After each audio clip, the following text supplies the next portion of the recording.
அனைவருக்கும் வணக்கம். இறையத்திற்கு வந்துள்ள அனைத்து நல்லுள்ளங்களுக்கும் நன்றி. இன்று நாம் காண இருப்பது கோவிலுக்கு செல்லும் பக்தர்களின் கவனத்திற்கு. இந்த ஆடி மாதம் தொடங்கிட்டால நம்ம எல்லாருமே கோவிலுக்கு போகும் பழக்கம் இருக்கும். அதாவது வேலை பளு எல்லாம் இருந்தாலுமே அட்லீஸ்ட் ஒரு செவ்வாய் வெள்ளியாவது நம்ம கோவிலுக்கு சென்று விட்டு வருவோம். நீங்கள் நம்ம வீட்டு பக்கத்தில் இருக்க சின்ன சின்ன கோவிலுக்கும் போகலாம். அதுக்கப்புறம் பெரிய பெரிய கோவிலுக்கும் சில பேர் இந்த ஆடி மாதத்தில் சென்று வருவார்கள்.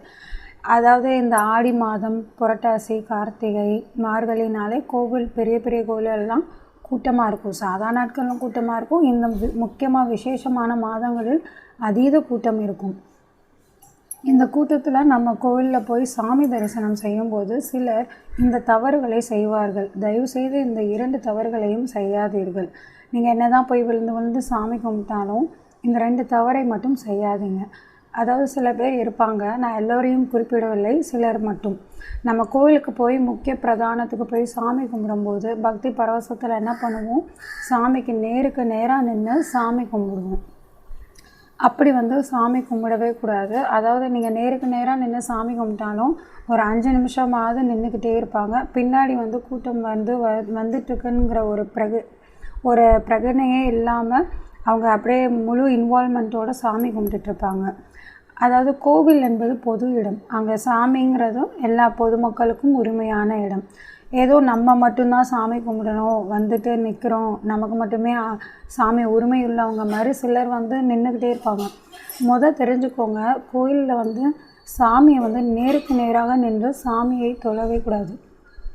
ஒன்று வலது ஓரமாகவோ அல்லது இடது ஓரமாகவோ நிற்க வேண்டும். இரண்டாவது நமக்கு பின்னாடியும் நிறைய பேர் இருக்காங்க. நம்ம சாமி கும்பிட்டதுக்கப்புறமும் நிறைய பேர் பின்னாடி காத்து கொண்டிருக்கிறார்கள். அவர்களுக்கும் சாமி தரிசனம் செய்ய வேண்டும் என்ற ஆவல் இருக்கும். அதை புரிந்து கொண்டு நாம் 1 நிமிடமோ அதை விட 2 நிமிடமோ நின்றுவிட்டு சென்று விட வேண்டும். ஏன்னா நமக்கு சாமியை ஃபுல்லாக நின்று கண்ணார எவ்வளோ நேரம் நின்று பார்த்தாலும் நமக்கு திருப்தி இருக்காது தான்.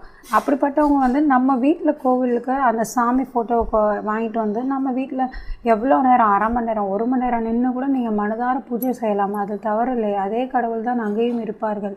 நீங்கள் மந்திர உருவேற்றி நன்றாக சாமி கும்பிட்டுட்டே வந்தீங்கன்னா அந்த கடவுளே உங்கள் வீட்டில் தான் உட்காந்துருப்பார். இப்போ இந்த ஒரு பிரச்சனை. அதாவது ரெண்டாவது நம்ம சாமியை எவ்வளோ தூரம் இன்வால்மெண்ட்டாக பண்ணுறோமோ அதே மாதிரி நம்மளை சுற்றி என்ன நடக்குதுங்கிறதையும் கொஞ்சம் கவனிக்கணும். ஏன்னா சிலர் இருப்பாங்க, நம்ம அவங்களே தீபாராதனை காமிக்கும்போது நிறைய மக்கள் வழிவிடுவாங்க. நான் பார்த்துட்டேன், நீங்கள் பாருங்கள். அந்த மாதிரி இருக்கவங்களுக்கு தான் சுவாமியின் அருள் கிட்டும். நம்ம மட்டும் பார்க்கக்கூடாது, நம்மளை சுற்றி இருக்க எல்லோரும் பார்க்க வேண்டும் என்பதை காண்டியே நிறைய பேர் நான் நிறைய கோயிலில் பார்த்துருக்கேன். அவங்க தீபாராதனை காமிக்கும் போது அவங்க பார்த்துட்டாங்கன்னா விலகி மற்றவங்களுக்கு வழிவிடுவாங்க, போய் பாருங்கள். அந்த மாதிரி இருக்க மக்களுக்கு கடவுளின் அருள் அதிகமாக இருக்கும். எப்போவுமே நம்மளை மட்டுமே பற்றி நினைக்காம மற்றவர்களையும் பற்றி எந்த சூழ்நிலையும் நீங்கள் நினைத்து பார்க்க வேண்டும். அது ஒரு பாயிண்ட். இன்னொரு பாயிண்ட் என்னென்னா, இப்போ நம்ம எல்லாருமே வரிசையில் தான் நம்ம கோவிலுக்கு போவோம். பெரிய பெரிய கோவிலுக்கெல்லாம் போகும்போது ஒரு 100 ரூபா தரிசனமும் போகும், தர்ம தரிசனமும் போகும். சில கோவிலில் கடைசி வரைக்கும் அந்த முக்கிய பிரதான சந்நிதி வரைக்கும் என்ன பண்ணுவாங்க, வரிசை கட்டியே விடுவாங்க. உதாரணத்திற்கு இது மீனாட்சி அம்மன் கோவிலில் நீங்கள் காணலாம். தர்ம தரிசனமும் சரி, நீங்கள் ரூபா கட்டி போகிற தரிசனமும் சரி, தனித்தனி வரிசையிலே தான் போகும். அதே போல் அந்த மீனாட்சி அம்மனை பார்க்கும் வரை தனித்தனியே தான் தரிசனமும் செல்லும். ஆனால் சில கோவில்களில் என்னென்னா, அந்த முக்கிய பிரதான சன்னிதான வாசலிலிருந்து என்ன பண்ணிடுவாங்க, 2 வரிசையும் ஒன்றா கலந்து அனுப்பி விட்டுருவாங்க. அதாவது தனித்தனியாக பிரிக்காமல் முக்கிய பிரதான சன்னதிக்கு 2 பேரையுமே பிரித்து விட்டுடுவாங்க. ஸோ மொத்தமாக விட்டுடுவாங்க. மொத்தமாக விடும்போது என்ன ஆகுதுன்னா, நான் முந்தி நீ முந்தின்னு சொல்லி சாமியை பார்க்கக்கூடிய அவசரத்தில் எல்லோரும் முந்தி கொண்டு செல்வதனால் அங்கே வரக்கூடிய முதியவர்களும் சரி, குழந்தைகளும் சரி ரொம்ப பாதிக்கப்படுகிறாங்க.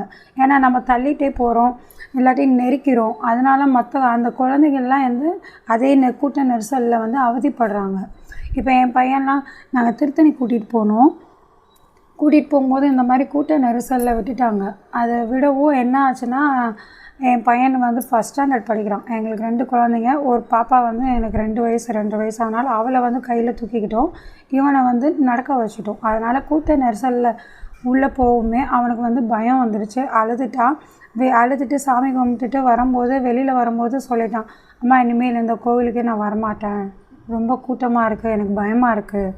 ஸோ நம்ம பண்ணுற ஒரு சின்ன தவறு, அதாவது முந்தி அடிச்சுட்டு போகிறதுனால என்ன ஆகுதுன்னா, குழந்தைகளின் மனதில் ஒரு பயத்தை விதைக்கின்றோம்.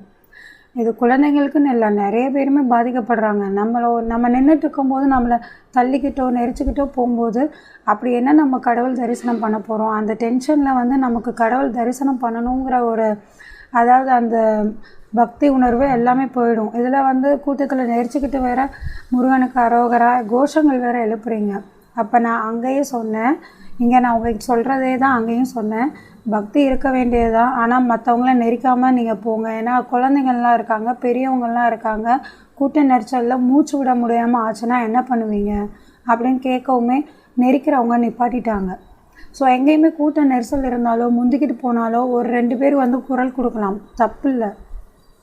ஏன்னா அவங்க தெரியாமலேயோ பக்தி பரவசத்துலேயோ செய்வாங்க. அதனால் நீங்கள் இந்த யாராவது எங்கேயாவது கூட்ட நெரிசலில் இருந்தாங்கன்னா அங்கே நம்ம குழந்தைங்களை கூட்டிகிட்டு போகலனாலும் மற்ற குழந்தைகள் இருக்கும், பெரியவர்கள் இருப்பார்கள். அதனால் தயவு செய்து யாரும் முந்தி இடிச்சிட்டு போய் சாமி கும்பிடாதீங்க. அங்கே சாமி நம்ம சாமி தான். நம்ம எவ்வளோ நேரம் கழித்து போனாலும் சாமி அங்கேயே தான் இருப்பார். நம்ம அரை மணி நேரம் நின்றுட்டு கூட போகலாம். நம்ம நின்றுட்டு எவ்வளோ தூரம் நின்று போகிறோமோ அவ்வளோ தூரம் நமக்கு ஆசி வழங்குவார், அருள் புரிவார். அதை புரிந்து கொள்ளுங்கள். நன்றி, வணக்கம். இது போன்ற இனிய தகவல்களை பெறுவதற்கு இன்றைய இறையத்திற்கு உங்களை பதிவு செய்து கொள்ளுங்கள். இது மற்றவர்களுக்கும் உபயோகப்படும். இந்த மாதிரி நிறைய பேர் கூட்டத்தில் நெரிக்கிறவங்க இருக்காங்கன்னு நீங்கள் நினச்சிங்கன்னா அவங்களுக்கு தயவுசெய்து இதை பகிருங்கள். ஏன்னா இந்த கூட்ட நெரிசல்னால குழந்தைங்கள் மனது வந்து ரொம்ப பாதிக்கவே படுது. இந்த 2 தவறுகளை கோவிலுக்கு செல்லும் பக்தர்கள் அனைவரும், அது ஆணாக இருந்தாலும் சரி பெண்ணாக இருந்தாலும் சரி, இந்த தவறை செய்யாதீர்கள். நன்றி, வணக்கம்.